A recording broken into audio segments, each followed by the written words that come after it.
to the 134th episode of the Fireside Chat. Jason is saying hi because we're back again really soon after yesterday's Fireside Chat special episode with Cassandra Burke. And I guess I'm back pretty soon too. I just had a What's in Your Earbud show yesterday with Joe Harden, who is our amazing host from Beyond the Finish Line.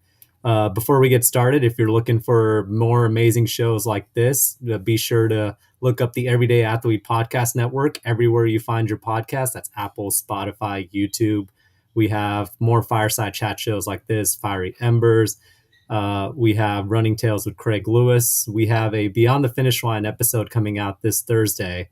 And we have a What's in Your Earbuds episode coming out this Friday from yesterday's live show. So be sure to look up.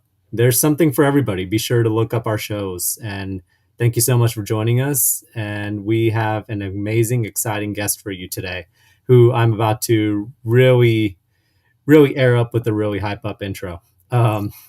So with over a decade of research and clinical experience, Dr. Ayala is a licensed psychologist and certified mental performance consultant based in Minneapolis, Minnesota.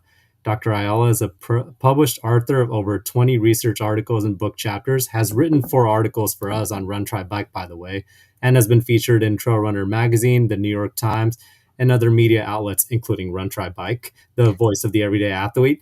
Shameless plugging.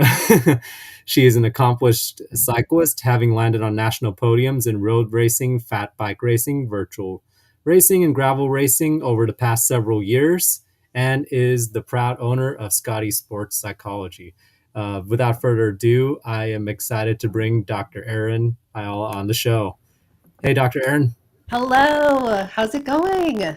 Good. How are you? I'm good. It's fall is like on the horizon finally. We've had some really nice weather. It's my favorite time of year in Minnesota. So I got a really good run in on Sunday. The leaves were popping. It was great. What do fall temps in Minnesota mean?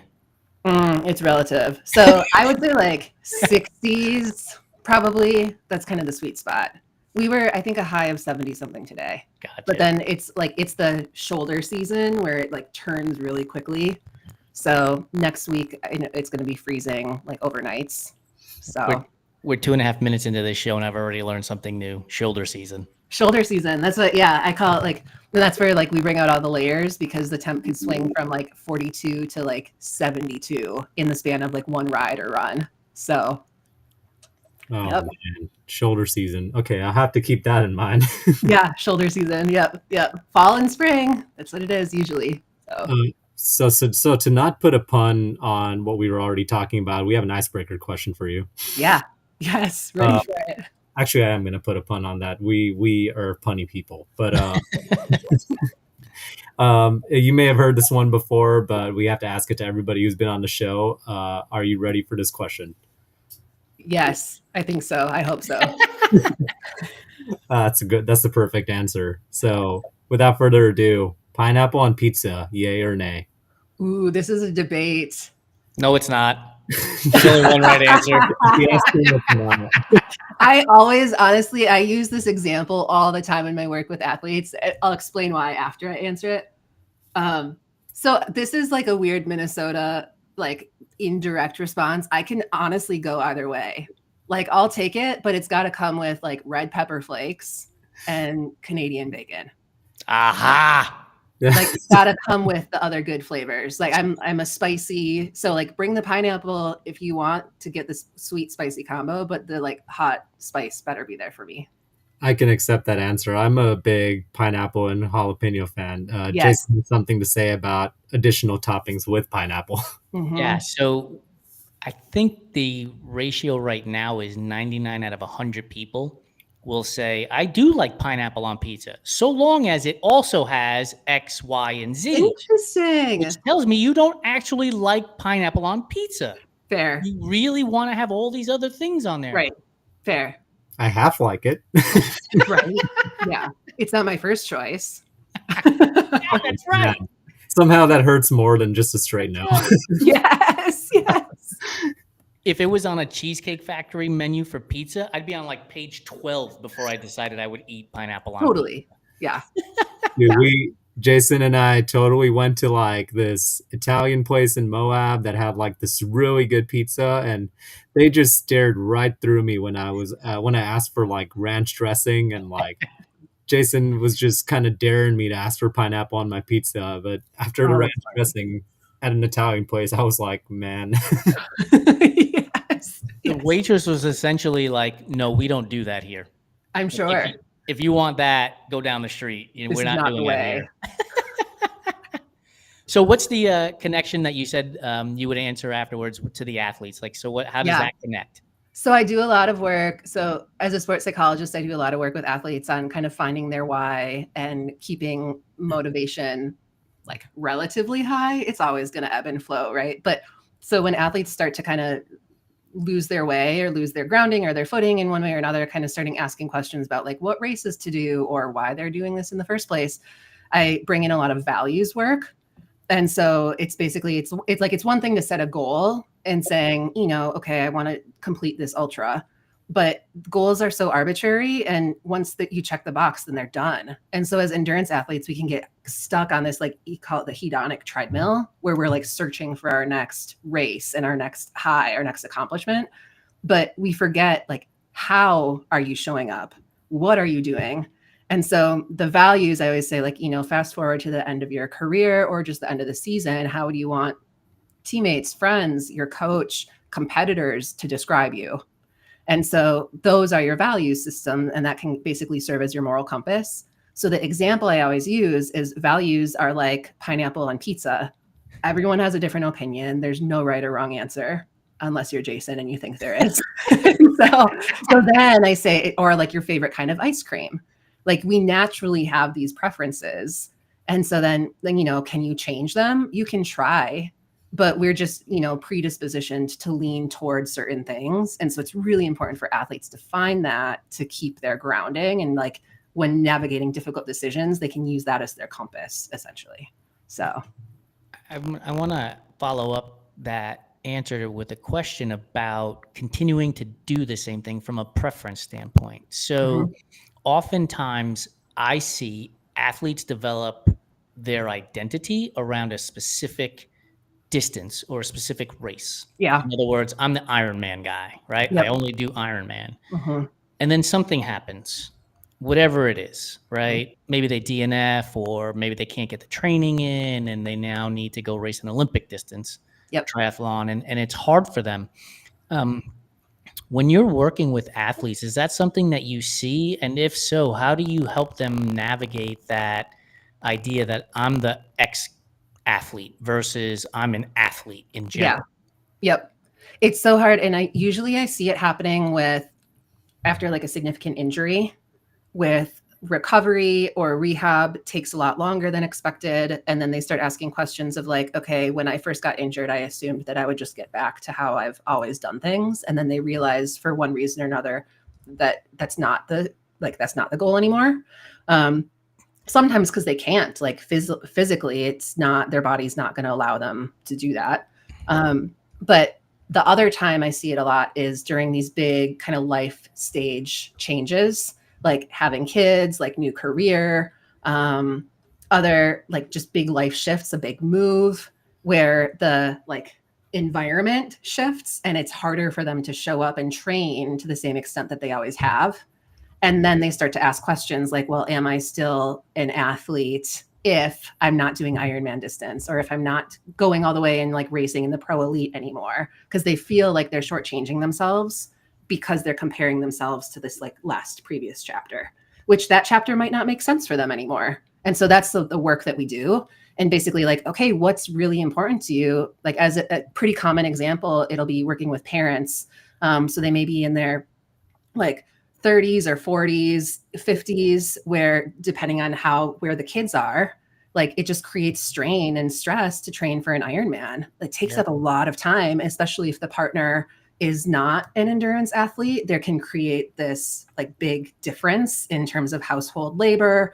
And then, you finish your century ride or your brick, and then you say you're going to be productive the rest of the day, mow the lawn, to do chores, but we all know the space cadet that we turn into after the long runs and rides. That ain't happening. Right. And so it's just like, it creates more stress in the household. So then the conversation is like, okay, well, who do you want to be as a parent?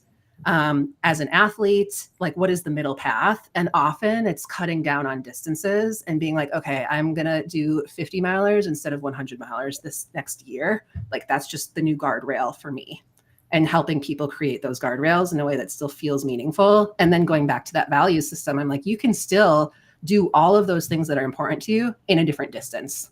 And here are ways that you can learn and like progress differently, because racing and pacing in Olympic is going to be different than a full Ironman. So you better, like, the hurt is going to be different. Prepare for it, right?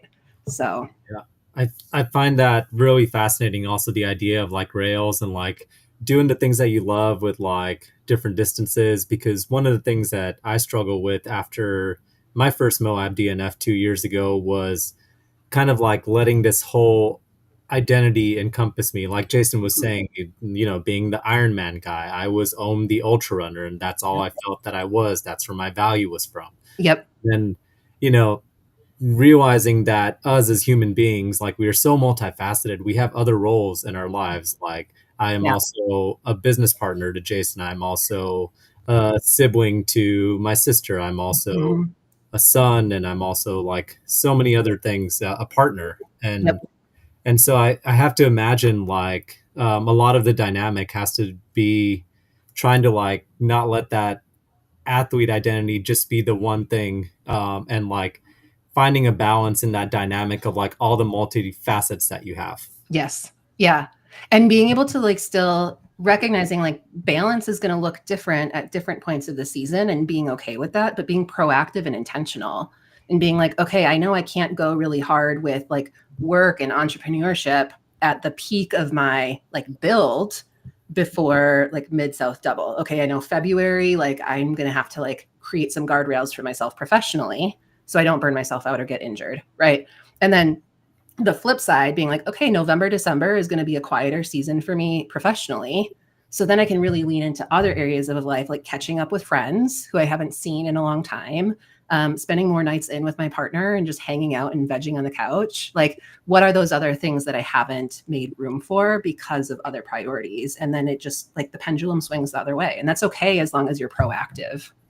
Well, how do you work with athletes that way? Because we are myopic, right? We see the finish line.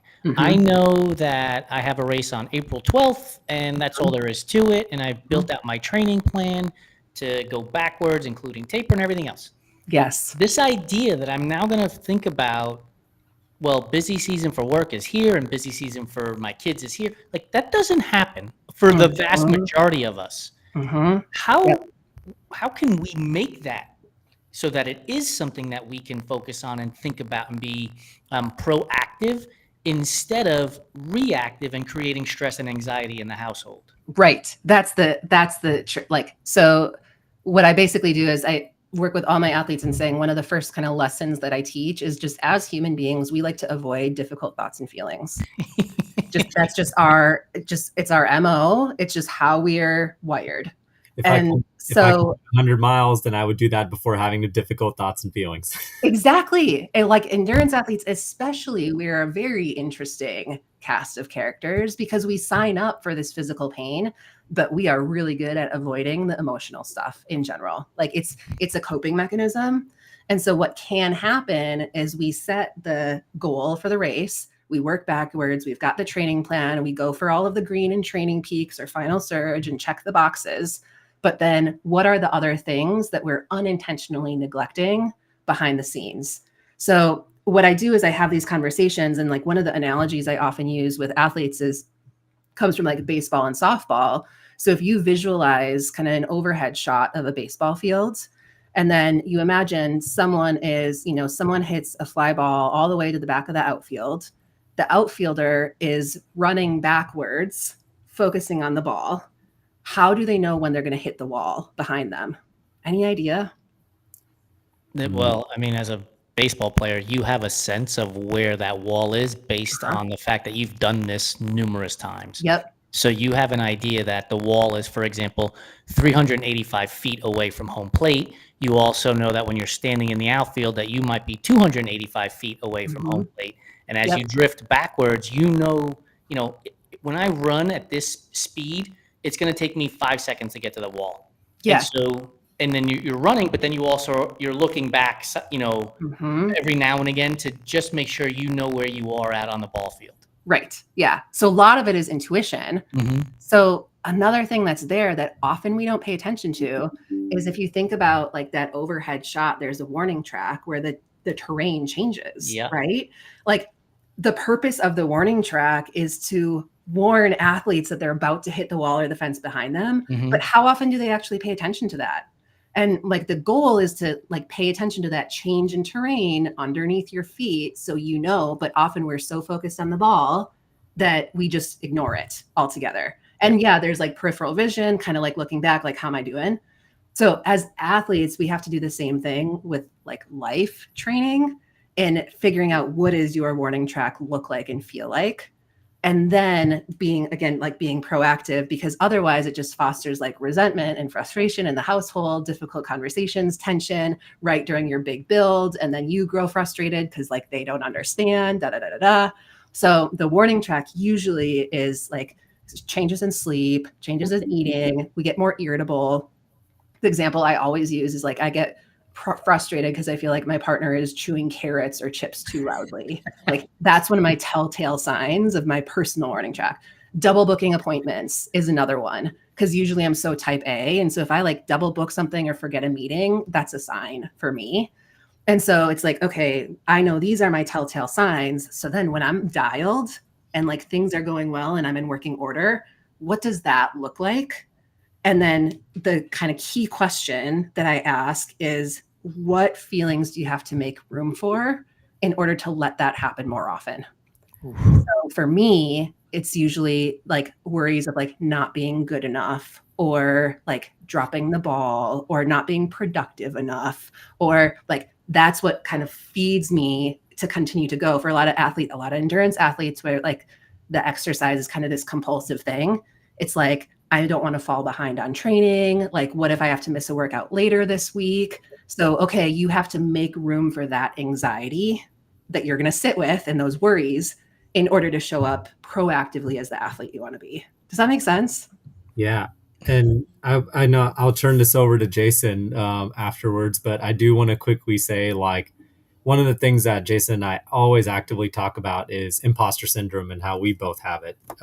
Not just in endurance sports, but in being small business owners. Like, and one of the things that you mentioned about, like, I think we had a conversation about this, but like sometimes like doing the training or going what we think is the extra mile in training with pushing yourself past the signs of that warning track because you feel like that'll because you don't feel like you're good enough, or that'll give you more value, or like, that you'll be ready, or that you have to work or that you have to work harder to catch up, quote unquote. And so I think like imposter syndrome is a big thing, and I have to ask you, like, is that something that you deal with? Totally. Yeah. I like as an athlete, I deal with it. And then also like as a sports psychologist, because of like just the comparison factor. So it's like, especially when I'm working with athletes who are like faster than me or better or more skilled, there's this part of me inside of being like, who am I to be working with this athlete who's competing at a higher level? So there's like the imposter syndrome of like, okay, I need to continue to show up and compete professionally and like get podiums or do these epic races in order to have this like street cred, right? But then professionally, I feel the same thing because I've never run a business before. I'm, 18 months in, I'm still figuring it out. And so then I'm always worried about like, what am I missing that I should know? And that's a very real, or like, who am I to put my name in the hat for speaking at this conference or doing these things? Or why should I like reach out to this podcast and try to get in with them? Right. So that's hard. It's a razor's edge though, because if you don't reach out and ask to be on the podcast, or you don't do the thing that's going to move your business forward, it will never move forward, right? Right. And so, like, how do we as athletes, as entrepreneurs, walk that tightrope Yep. of is it just a matter of, and I'm going to simplify this beyond all belief, just doing the thing. So, and I'll give you the example. Mm-hmm. I in the green room, I mentioned that the depression that I had gone through for the last couple of weeks, and I talked to Ohm about it. I talked to Lori about it, and then I said to Lori, I said, I want to put this out publicly, Yeah. because it'll help get it off my chest Yep. a little bit more. Yeah. And so I literally did that. I literally posted a couple of days ago, I think it was Sunday, about the depression, or maybe it was Saturday. And then I posted again yesterday, that I had bought a book called Unfuck Your Brain, Nice. and want to dive into that. And it was it was a way for me to like share the struggles that I'm having mentally with Yep. being a business owner and being an athlete. And it has felt so relieving. I bet. Right. But what happened if it was the opposite? Like, how do you deal with the idea? Like, if you do just do it and then it doesn't give you that relief, like, what are the next, like, how do you work through all of this stuff? Is it a matter of just keep talking? It's often like playing the long game. And like, I think there's a fine line too, because like mental health, at some point, it makes sense to bring in like medication and other supports. When it comes to like confidence, we know actions come before feelings in general, right? Again, mental health concerns, that's a little bit different because we're looking at like neurotransmitters in the brain. And so it's like for confidence, I say to my athletes, if you were like the most confident version of yourself, what would you be doing? If I was a drone following you around for the day or on the course, what would I see? And that's where we start. Interesting. And so, because that's where we know is like, we have to show up more confidently if we want to feel confident. Because if you think about it, feelings are all over the place and are horribly unpredictable. And so why would we base our behaviors and our habits off of such a chaotic variable? You know what I mean? Like, why are we waiting to feel motivated or disciplined or like joy or confidence or all of these? Why are we waiting for anxiety to go away in order to do these certain things? Like, we're letting the emotions take the driver's seat. As a psychologist, I'm all about emotions. They're really important. They give us a lot of really great information, but we don't have to let them take the driver's seat. So I was like, you can bring it along with you for the ride, as opposed to trying to like avoid the difficult thoughts and feelings and like bury them, deny them, just like think positive. So I'm very much a realist in being like, it's going to suck. You're not going to want to do it, and do it for 30 minutes. Right. You don't have to do an 8-mile run. Like, just go out for 30 minutes, or 20, like do what you can do. And then from the like depression and mental health standpoint, that's where I say like, okay, what are the levers that you can pull right now? And it's like sleep consistency and sleep hygiene. Like, are you eating 3 meals a day and 2 snacks? Are you drinking your water? Are you trying to stay off of social media? Right? Like, what are the things that you can do? And then if you still continue to have those symptoms, it's like bringing in another layer of like, do we want to do therapy? Do we want to do meds? Do we want to do both? Because we know the research shows like therapy and meds are the best combo for depression in general. Exercise also really important, right? Like, there's other things in there, but it's starting with like, what are the low-hanging fruit? It's interesting. Like, as an entrepreneur for years now, every morning I would read 3, 4, 5 newsletters about business, about everything, right? As a way to be better at running this company. Yep. And when I went through and dealing with, I should say, not went through, because it's always a process of the depression of, am I a good enough business owner to make this company successful? Yeah. I stopped reading those newsletters. Yeah. I just cold turkey stopped. They're there. Mm-hmm. And if, I want to read them at 3:00 in the afternoon, so be it. If not, delete and move on. Right. Yeah. And it has really helped to ease the burden of, am I good enough at being a business owner? Because I was comparing myself. And again, this is what's crazy. Comparing myself to like Amazon and Nike and McDonald's. And it's like, why are you comparing yourself to these companies, A, that have been around for ages, B, have endless budgets, C, have endless teams of people? Again, the two people plus Lori, the two people on the screen plus Lori are what this company is, right? Like there's only but so much you can do. Right. Yes. Before you need to do things. And we are working on outsourcing a lot of things, which is great. But yeah, you start to realize like this comparison to these companies is pointless. And just I cut out those newsletters and reading them in the morning first thing, and I'll read them at 3:00 in the afternoon, and they don't have the power over me anymore. Right. Yeah. Yeah. It's similar to like racing. Your self-worth isn't defined by your race results, right? The success of the business isn't going to determine your worthiness as a person. But when it's our like personal identity and it's super meaningful for us, it's really hard to separate those things. And then the comparison game, I mean, if you think about it, I went down a rabbit hole one day to figure out, I'm like, there has to be a function for comparison. Like, why do we do this? And if you look at like the social psychology literature, they'll say it's a really effective way to get feedback on how you're doing just as a human. And so we socially compare ourselves to people around us, people in similar situations, but then we oversimplify that process because everyone's stressors and life circumstances are different. But sometimes we get so like we forget to look at our own progress because we're so busy just focusing on, the volume that everyone else is doing in Strava. Right. So yeah.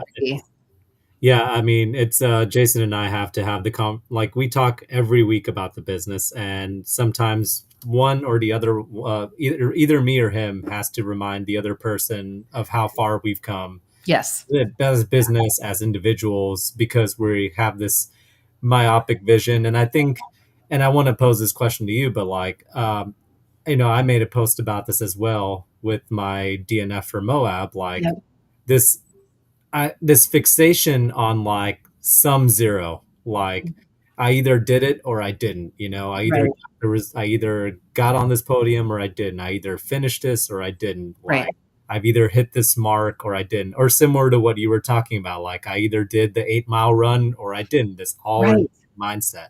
And I feel like what are your thoughts on like the sum zero mindset versus like the taking versus like the low-hanging fruit, the all or something mindset? And do you feel like that's been exasperated by this like overwhelming information that we get from social media? Yes. Yeah. Because people don't post very often about their quote unquote failures or the disappointments or the underwhelming moments, right? It's like, and when we look at just the daily grind of mental health and being a really good athlete, it's like meditation. Like people aren't posting themselves meditate. That would be horribly boring for our feeds if we did, right? So like, it's like eating nutrient dense meals, taking full rest and recovery days. It's like the boring stuff. And so we just don't post about those things when really that's the basics. Like that's what makes a really good athlete. It's not just the physical training, but then the all or nothing mindset, it drives me wild. And I'm like, well, what's the middle path? What are the other options? And what I say to a lot of athletes, especially like teens who might have more of that black and white thinking and being like, oh, my race was a total failure because I didn't get the time that I wanted, right? Being like, okay, let's think about this. Let's say that you want to run a sub 25K. Awesome. Like good on you. You could do this in a couple of different ways. What would it be like for you to be like super mean to your parents that morning because you're crabby and your breakfast wasn't ready on time? And then you're being rude to the volunteers. You're cutting people off on the course. You're racing really aggressively. You're not following any sort of nutrition plan. Like, would you be proud of that if you still got sub 20? Like, probably not. And so then let's think about it. Let's say you get 21 or 22, but you have a really great morning. You execute your pre-race routine just like you planned and just like you wanted. You thank all of the volunteers along the course. You high five or fist bump a teammate, and you don't get that goal. Like that's something to still be proud of because of how you showed up. And so like that's that example of like all or nothing versus all or something. Is like you can still get a lot out of a race day experience, even if you don't hit your goals, because you showed up as just a person that you want to be proud of. Like that's where we start. And the ironic part is when we start to set goals that are more about the process and not the outcome, we tend to do better. And so performance also improves as a result, because then you're focusing on like the miles and kind of like, okay, what's my game plan? Like 80 grams of carbs per hour. Like, let's go. Then that's what you're focusing on, right? Or it's like, okay, at this aid station and these drop bags, I'm going to make this switch. Like, that's my next milestone, as opposed to I need to finish this like 200 plus miles, right?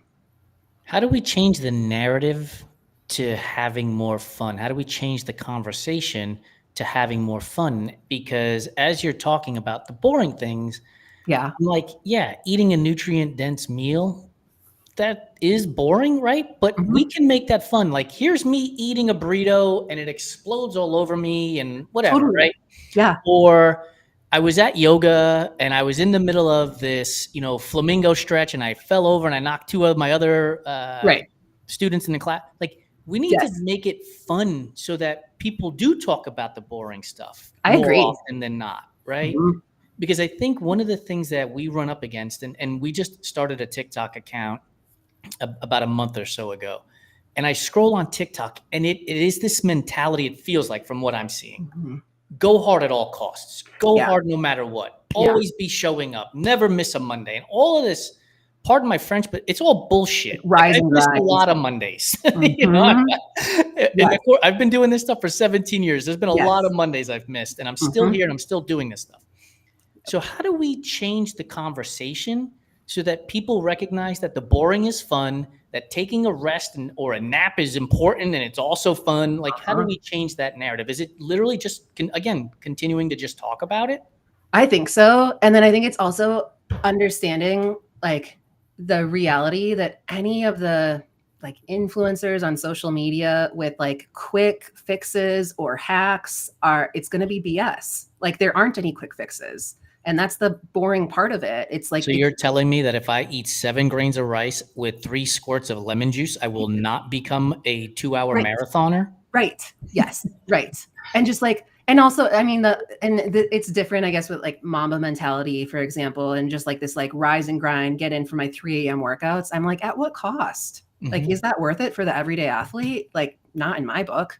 For some, short, maybe, but just like, or like the David Goggins mentality. Like, I know that he gets a lot of people really excited because of the intensity and the motivation and the adversity and the hardship and resilience.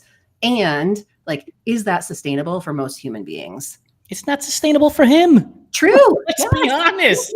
Yes. Yeah. So I think that's where we have to be more honest and open and authentic about our experiences on and off of social media. But then also just talking about the boring things that we're doing, like bragging about getting 8 or more hours of sleep instead of like, oh, I'm running on 4 hours. Like, I'm running on fumes today. Like, no.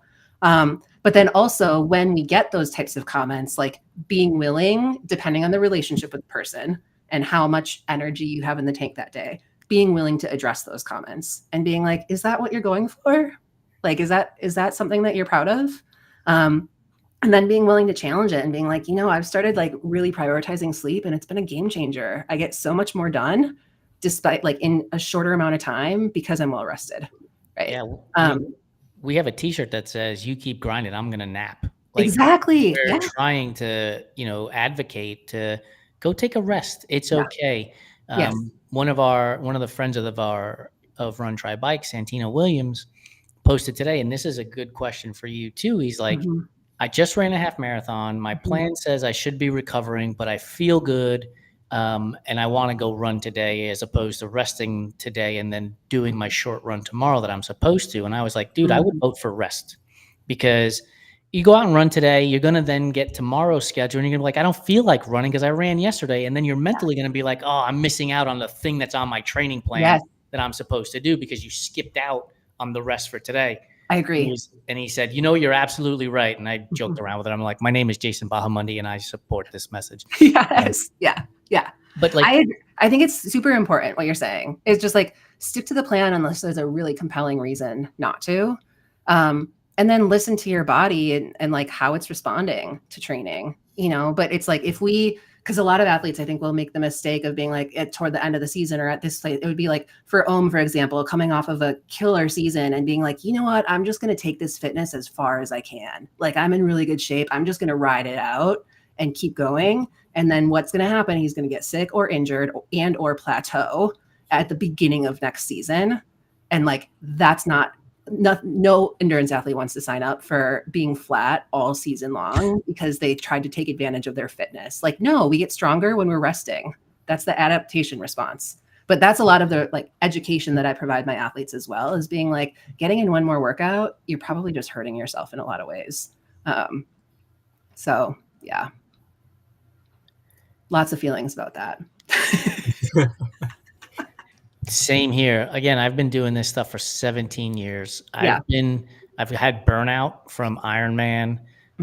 I've had burnout from racing Cocodona the inaugural year.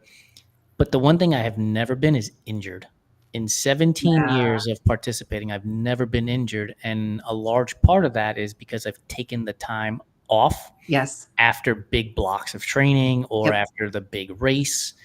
And I don't know, if somebody goes to my Ultra sign up or on my Athlinks account, if they would be like, well, look here, dude, you didn't race this time, right? Like nobody's doing that. No. So take the time off, get healthy, get ready, find that next passion for the next event, whatever that next event might be. Right. Right. Yep. Yeah. But that's where, like, as endurance athletes, I am like, that's where you have to be intentional about making room for the difficult thoughts and feelings that are going to show up when you're resting. So like, what's going on there that gives you that urge to get out for an easy run or ride just to spin out your legs? Like, is that really necessary? And it's usually coming from this, like, some sort of like anxiety or insecurities, fear of failure, right? And so are you willing to make room for those things in order to follow the plan, in order to really lean into rest? And I think you have to be intentional. Otherwise, like, you don't realize that you're engaging in those behaviors. It's incredible. Like, as we sit here talking about like the, recovery and resting, I've found that in my short time as an athlete, I've found that sometimes taking the rest day is harder than going out and like doing the easy run just for the sake of doing the run. And I've had to learn and grow and become intentional about every single mile and every single training cycle that I'm doing, all the accessory work that I'm doing over time. And even, I got to be honest, even as I sit here now, like going into my second week without running after Moab, I've had thoughts of like, I should go out on a 30-minute run today. Right. And then as we were having this conversation, I'm like, why? Because I'm anxious, Right. I haven't ran in like a week. I'm losing fitness, like I'm freaking out. But when it's an athletic identity piece, right? Like, like there's so much wrapped up into that.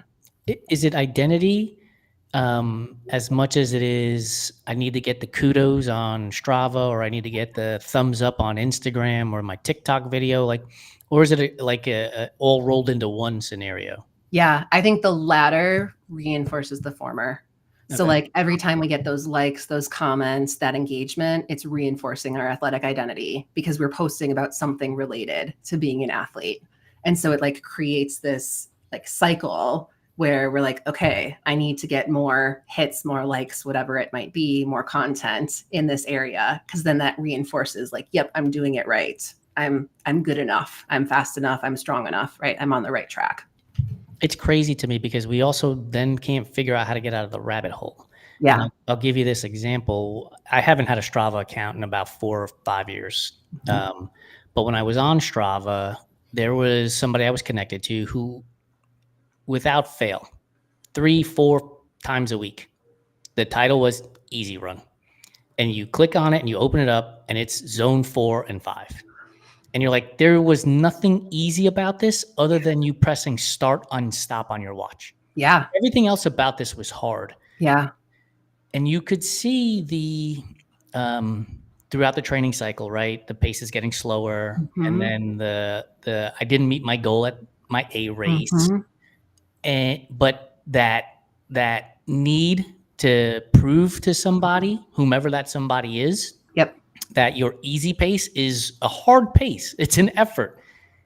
It's strange, isn't it? Like, like who are we proving this to? Right. Yeah. No one. Ourselves.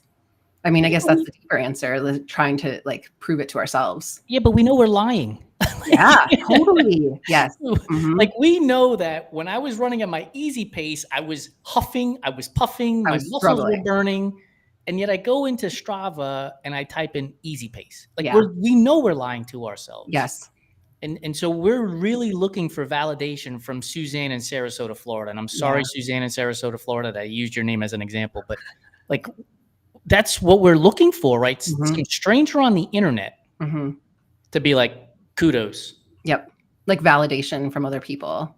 Like, okay, good. I'm fast. I'm strong. I'm doing it the right way. I'm getting lots of volume in. Like people respect me. Right. But that's where it's like, go down that rabbit hole and see what's at the end of it. Like, what are you actually looking for? And then can you provide that yourself? And are you ever going to actually get that thing that you're looking for? Often, like, I would say no. Like, we can't be, we can't just be like waiting for feedback from other people and external validation that we like deserve to be athletes or we deserve to be here. Right. Because like, if we're looking for evidence, whatever we're looking for, we're going to find it. The kid's got to come from inside. Otherwise, it's just not sustainable. Not at all. It would be amazing if social media was a lot more honest, right? So you post easy run, and then you go for your goal race and you fail miserably, or you DNF. Yeah. And inevitably when you post your DNF, people are going to say, "Oh, sorry about that. Get them next time." What if somebody was like, "Look, dude, the fact that you DNF'd is no surprise. All of your easy runs were in zone 4 or 5. It's not a shock." Yeah. Yeah. Or I was going to say, like, when, you have the DNF being like, yo, like that sucks. And also mental toughness also comes from making the call. Like, I think I said this to Ohm, is like, sometimes being mentally tough is being like, is calling it. Yes. And being like, you know what, I'm done. Like, that is the harder decision, to know that you are the one making the decision to end this race that you've been working so hard for. Like that is tough to do. Oh, one of the hardest things I've ever done in my career. Maybe harder than pressing forward, honestly. I believe it. And I'm glad that he did it, because I've told him this too. Like, as we were traveling that 8.5 hours, as we got towards the end of that segment, I kept thinking into my head, how am I going to tell him that he's not going any further? That he's done. Yeah, because he looks like shit. Like everything about this looks terrible. Yeah. And we're going to do what? We're going to stretch this out to do another segment so that he DNFs at the next segment and puts himself further into a hole and jeopardize his health. Right. And so when we did get to that aid station, he was very adamant that he wasn't moving on. He was like, this is the end of my day here, and I'm at peace with it. And but there is that mental component that like he had to come to peace with it, because otherwise he was going to have to come to peace with me telling him that he wasn't going any further. Yes. Yeah. A hard job for crew, like for pacers, like that's a tough job. And you've got to know the athlete in order to be able to help with those decisions, and know how the athlete's going to respond when you try to enforce, being like, this is the plan. This is what we talked about, right? This is what we need to do. But like, I think of one of my athletes, we were unpacking one of his DNFs, and I'll never forget what he said, because I basically said, like, do you regret the decision to call it when you did? And he's like, nope, not at all. And I was like, for what reason? Like, help me understand. And he's like, how often as athletes, like, it's easier for us to justify DNFing when there's some sort of injury or like physical thing that we're risking, like making substantially worse. Like if I've got really bad knee pain and I know that like I could be creating some really long-term consequences by continuing to dig, it's easier to make that decision because you've got those physical cues. And basically what he said, he's like, I feel like if I would have kept going, I would have been doing that, but it would have been mental, where I wouldn't have felt the same joy that I always feel with running. Like I would have just been taking the sport away from me. And like, I wasn't willing to let that happen, which was such a cool way to think about it. And for him to be able to be in that place during the race, in the middle of an ultra, to make that decision, like that's wisdom, like that's experience, so.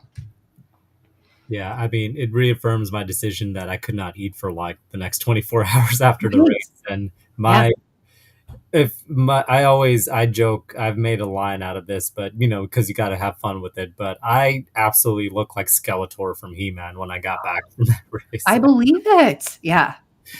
Yeah. Not for nothing, you look like Skeletor at the first aid station we met at. Yeah, that was a hot day. It was It was The a long. look hot is day. getting more intense. Yeah. Yeah, it was a Mhm. hot day, and My brain was melting. That was hot. Yeah. we persevered to get you to that next aid station with a lot of cajoling, with a lot of conversation, with a lot of tricks Yep. to get him to that next aid station. And I think the thing that he can walk away from, and I don't want to speak for you, so interrupt me, but I think the thing that he can walk away from this race with is with this story of I was able to pull myself from this race course rather than have somebody else pull me from this race course. So I was in control. Somebody else wasn't in control of my event. Yeah. And that is something you grow from. Yeah. Like that's strength. Mm-hmm. Being able to do that. I knew 10 out of 10 times that I would make that decision the same way every single time. Yeah. And that I would absolutely, no matter the outcome, I want to be in control of the process. Yeah. No matter what, like I want to be the one making the decision. Yep. Yeah. Yeah. Well, so before we, on a higher note, before we jump into the rapid fire food section, I want to give you the chance to talk about where people can find you and Scotty Sports Psychology. Yeah. Yeah. Instagram is probably the best place to find me. Despite being decent at email, I struggle with it. I think like a lot of people, right? It's like the better you are at email, the more emails you get. So I try not to reinforce that relationship.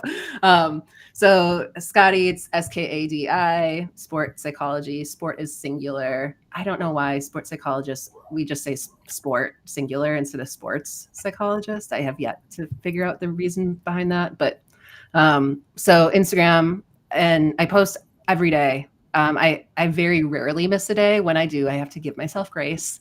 But you can find a lot of good like tips, content, and it's really catered toward endurance athletes. And so that's kind of the best place to hang. Website, I've got a lot of good like blog posts, free resources. There's a free athlete wellness and performance assessment on there that anyone can take and get feedback on. And it'll tell you, compared to other athletes, what percentile you're in based off of how you're responding. So we look at like resilient mindset, we look at physical health habits, we look at coach athlete relationship, meaningful relationships, self-reflection, and like self-discovery. And that comes from my research on like what are the factors that really do contribute to optimal mental health and performance for athletes. And so I basically took all of that research, dropped it, and compiled it into a self-assessment, and then did the magic tech behind the scenes so that people get results right away. So that's fun because then you also get the percentile and it turns into a game and you're like, well, could I become the 70th percentile? What would that look like? So that's a fun one.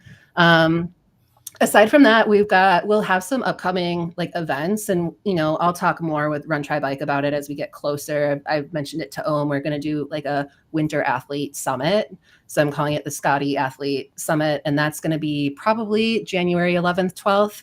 And we're going to be bringing in some big hitters to talk about like really hot topics in the field of endurance, like why carbs are having a moment. Why are they important? Like, why should we care? Taste good. Yeah, right. They're delicious. We're going to have a sleep scientist come in and talk about why sleep is important for athletes and like what's actually happening behind the scenes when we're sleeping with recovery. So basically those deeper conversations, like we know sleep's important, we know carbs are good, but why? So that's going to be a really cool event. So you can stay updated. Social media, we'll post about it. We'll post about it on our website. And then for any parents or high schoolers who are listening, we're doing a coaching like recruitment panel on how to kind of prepare for collegiate participation or competition in Nordic skiing, which is a really nuanced sport in the endurance world, because there are only 24-ish teams in the US that you can kind of like compete with or for. So that's a really kind of niche one to understand. So we've got a coach coming in to talk about that process. We've got Chapman University from Southern Cal swim and dive coach is coming in to talk about their process. And then we've got a head cross country track and field coach from Southern Illinois University. So that's going to be November 8th. So that's going to be a fun one because we're going to flip the tables and talk more about mindset, being like, yeah, you can be fast, but like as coaches, what are you looking for when it comes to like psychological characteristics? Like, what does that look like? And how do you tap into that? So that's going to be fun. So stay tuned for that as well. That's fascinating. By the way, when you go to Dr. Erin Ayala's website, scattysportspsychology.com, do not forget to subscribe to her newsletter. Yes. It comes out monthly, and it has a lot of great information in there for you. So make sure you subscribe to the newsletter as well. Yeah, lots of hot topics with the blogs. All the podcasts that I go on, I post them in the newsletter. Lots of good free content there. Yep. Dr. Erin, thank you so much for coming on the show. But before we let you go, we are going to dive into a rapid fire food section. You can see Jason, he is getting revved up for this. It's going to be ready. No hard journalism, just awesome food questions. I mean, we could talk all day about sports psychology, but I could also talk all day about food. Food. Yes. So Oreos. Are you an old school Oreo fan, a double stuff fan, a thin fan, or a Cakester fan? Ooh, interesting. I don't even know what Cakester is. What does that say about me? It's a ding dong. Like they just repurposed the ding dong or the devil dog. Really, that's all they did. Oh, interesting. Yeah. I'm gonna say I'm classic, old school. How do you eat it? Do you spin and scrape? I do. I'm a spinner. Yeah. And do you eat the chocolate wafer side that's empty first, or do you scrape first? Ooh, good question. I think, do I do half and half? Like, I'll usually have some. I won't scrape the whole thing. Like, I'll have some. Like, I'll just like I enjoy. What is it? Cream in the middle? I don't even know what it is. Yeah. Frosting. Cream. Yeah. According to Nabisco, it's cream. Right. It's yeah. Yeah. I can't, but now that I think about it, I can't remember the last time I had an Oreo. Better get on that. I do love Oreos. Oreos versus Nutter Butter. Which one are you taking first? Oreos. Oreos versus Fig Newtons. Which are you going to first? Oreos. Oreos versus Chips Ahoy. Which are you going to first? Ooh, that's harder. It's going to depend on the mood. I do love cookies. I have a sweet tooth, which is why it's so easy for me to say goodbye to Fig Newtons and Nutter Butters, being like, give me like the chocolate and the good stuff. So cookies are my weakness, but they're like the soft ones. So that's why with Chips Ahoy, I hesitate because they're a little too crunchy for my taste. But they do have the soft batch Chips Ahoy. Yes. If it was soft patch, no doubt. Chips Ahoy. All right. So you can't pull apart a Chips Ahoy. Do you dunk it or do you just bite into it? I just bite into it. There you go. Yes. So chocolate chip cookie versus oatmeal raisin cookie. The winner is? Ooh, chocolate chip. Man. With peanut butter. What? What is this? Peanut butter chocolate chip? So good. It's like a Reese's peanut butter cup with cookie dough? Yes. Delicious. I think we've just made an ice cream flavor, by the way. Right? Licorice, red or black? Red, all the way. All the way. Are you a fan of Peeps, or are they just terrible food covered in gold glitter dust? Yeah, the latter. Yeah, they're awful, right? I have a hard time with those. Yeah. Like if somebody brings that to your house, are you just like asking them to leave right away? Yes. I'm also the one, this is like, I probably shouldn't admit this publicly. I'm also the one who like hides on Halloween and turns the lights out in my house and like watches TV in the basement. Like I'm not a big holiday person in general. So like Easter and Peeps, just not my vibe. All right. So let's go back to Easter holiday candy though. So you have Peeps, you have the Reese's peanut butter cup that's in the egg form. Yes. You have the Cadbury cream egg. Nah. Which one are you eating? Which one are you tossing? And which one are you giving to somebody else to eat? I'm tossing the Peeps. The Cadbury. I'm not giving anyone anything. I'm giving the Cadbury egg, and it's gonna sit in the back of my kitchen cabinet for 5 months, and then I'm gonna forget about it. But I'll eat the peanut butter right away. Candy corn. Is candy corn a real candy, or is it just earwax covered in sugar? Oh, that's hilarious. I like candy corn. Why? Like in moderation. Like zero. I would moderate it right at 0. Round down to 0. I don't mind it. So I've been told, or we've been told, that if you eat it with peanuts, it tastes like a payday bar. And my response to that is, why do I got to do all the work to get something to taste like a payday bar when I could just buy a payday bar? Yeah. Fair. That's a fair question. Yeah. Like, let's not, like, this is like the whole hack yourself to success, right? Hack your way to a payday bar or just buy one. Yes. It's probably cheaper in the long run anyway. Exactly. Yes. Do you remember the Orange Circus peanuts? Yes. Are you a fan of Orange Circus peanuts, or are they just Amazon stuffing styrofoam? It's like styrofoam. It's like mushy. I don't like the texture. It's weird. And the flavor isn't even that good. Which of grandma's candies are you choosing first? The butterscotch, the strawberry, or the mint? Strawberry, for sure. Really? I like that it has the little like gooey, like there's gel, a little surprise in there, like a jelly. Yeah, love that. These Creamier, are good questions. Yeah, we're gonna win a Pulitzer for our hard-hitting journalism on food, yes, for sure. Yeah. Creamy or crunchy peanut butter? Which do you prefer? Ooh, can I go off script? Absolutely. Okay, there is a small peanut butter company in Saratoga Springs, New York. Go New York, go New York, go. It's probably called Saratoga Spring. Yeah, don't get links in Liberty. I'm still grieving. So we did not. I wrote that to you. I forgot that I wrote that you spelled you spelled links wrong. I'm like, funny, hilarious. Yeah. So okay, going off script. There's a peanut butter company in Saratoga Springs, New York, and they have like these different flavors. And there's one flavor they have. It's called Adirondack Jack. And it's a mix of peanut butter and almond butter. And it's got a little bit of vanilla and cinnamon, chia seeds, and craisins. Whoa. And it is so good. So that became like my hiking sandwich peanut butter when I lived in upstate New York for grad school. And like, that's where also there's like, it's so many memories because that's also where I met my now husband. And like, we would go on hikes together and I'd make my peanut butter sandwiches with that peanut butter.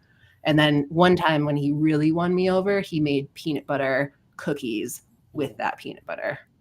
So yeah. I mean, clearly that's a fan favorite in your household. Yes.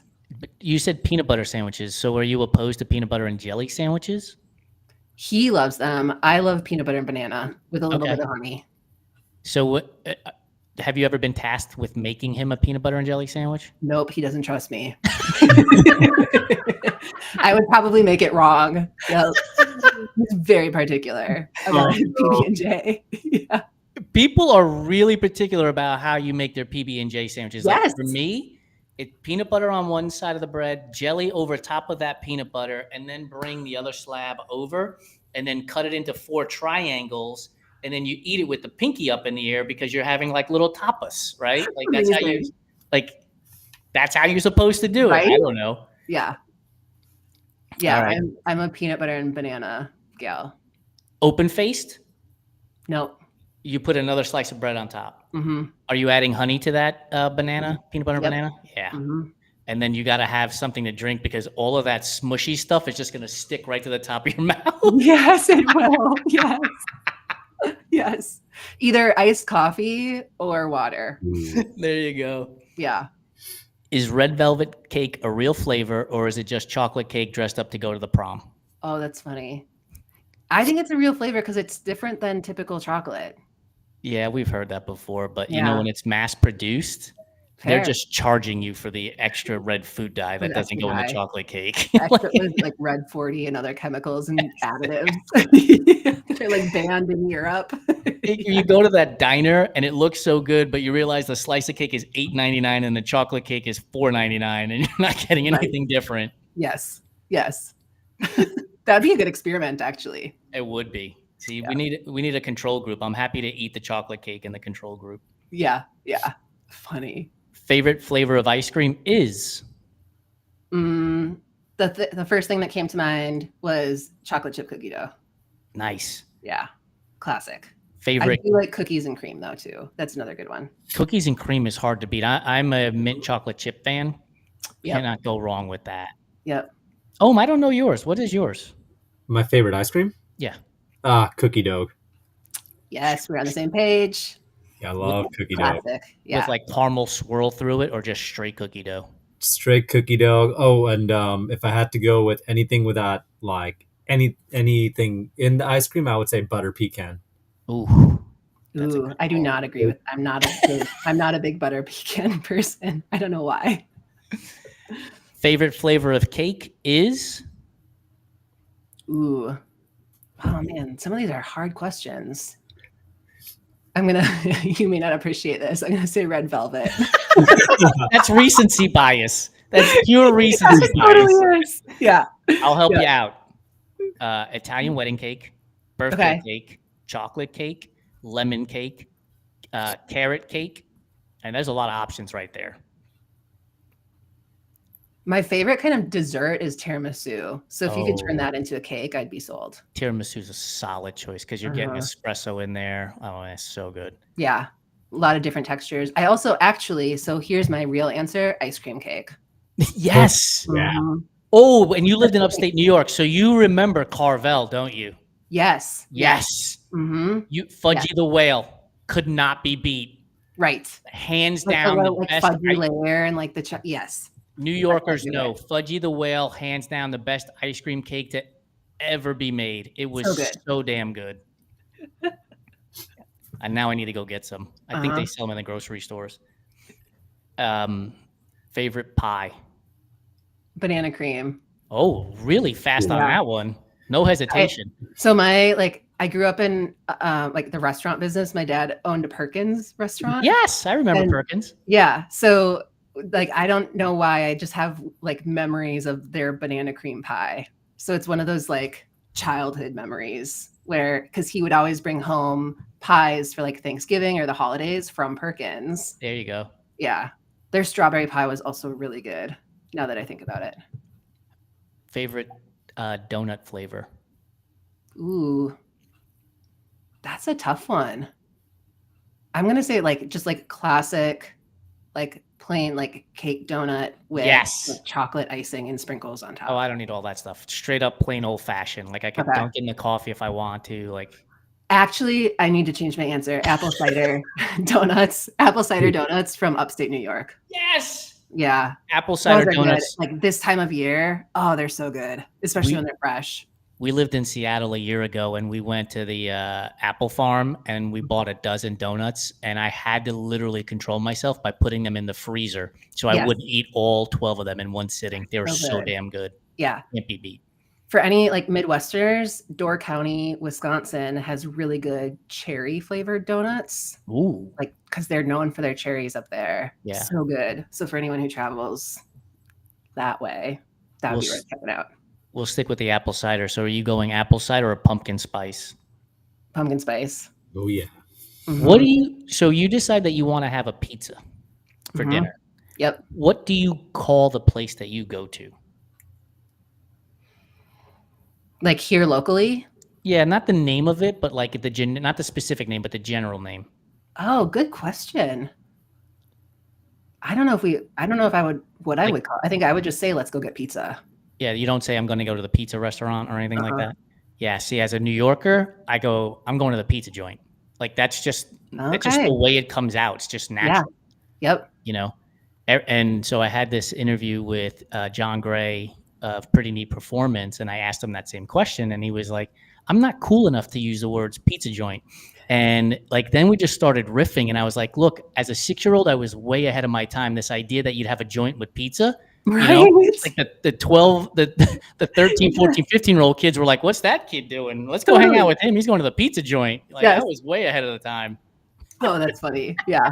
Yep. I just say we're going to get pizza, but I guess I don't get pizza that often. When I was in New York, I ate it a lot more often. Like Minnesota. Do you call it a pie? Or it's just pizza? Do you call it, I'm going to go get a pie? Or I'm just going to go get pizza? Just straight pizza. It must be a Northeastern thing or a New York thing to call it pie. I'm going to go get a pie. Pizza by the slice. Yeah. All right. Last one for you. There's a tray of brownies on the counter. Are you going to the corner where you get a little bit of crust and a little bit of ooey gooey, or are you going straight to the middle with all ooey gooey? Middle. Are there nuts on the brownie? Nope. No nuts. Yeah. Whipped cream, ice cream topping? I'll do ice cream, but not whipped cream. What kind of ice cream flavor? Vanilla bean. Oh, yes. Gotta have the specs in there, right? Yes. Yeah, so good. Dr. Erin Ayala, thank you so much for your insight into the mental side of endurance sports, and thank you for being a willing participant in the ridiculous random food questions we threw at you. So good. Scotty, did I pronounce it correctly? Scotty, sportspsychology.com. Also under the same name on Instagram. Make sure you check out Dr. Erin and subscribe to her newsletter. She's got great information that comes at you on a regular basis. We'll see you again next week on the Run Try Bike Fireside Chat.